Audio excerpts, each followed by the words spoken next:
Hello, so this is Han from the future, and I'm going to better explain how the combat in this game works. So this is a turn-based game, as you may have known, and basically you take turns with the enemies attacking each other.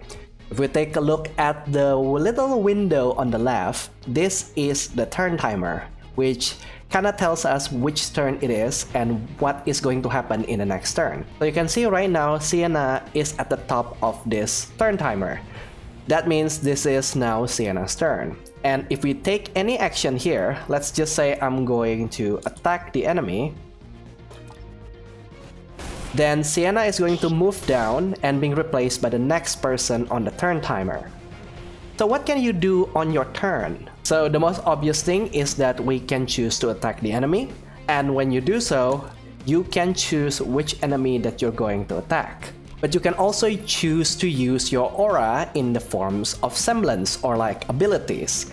As usual, each character has their own set of moves, so you better experiment that to figure out what works the best for you in every encounter. And the next thing that we can do is to guard against the enemy. This basically means that you do nothing in this turn, and any enemy attack that you're going to receive is going to be reduced by a certain amount. You can also choose to use items. Right now we don't actually have any items, but later on in the game you will have several options to recover some of your points and like your attributes over here. We're going to go there in a bit. And the last action that you can choose is that you can escape. If you encounter the enemies that are far stronger than you, or maybe like you're just tired of attacking enemies after enemies, you can go ahead and choose to escape, and basically that ends the fight immediately, but you will not gain any reward.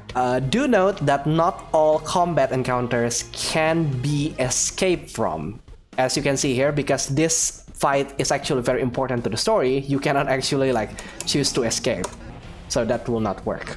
Now let's talk about your character's attributes point. So your character has three resources: CP, PP, and FP.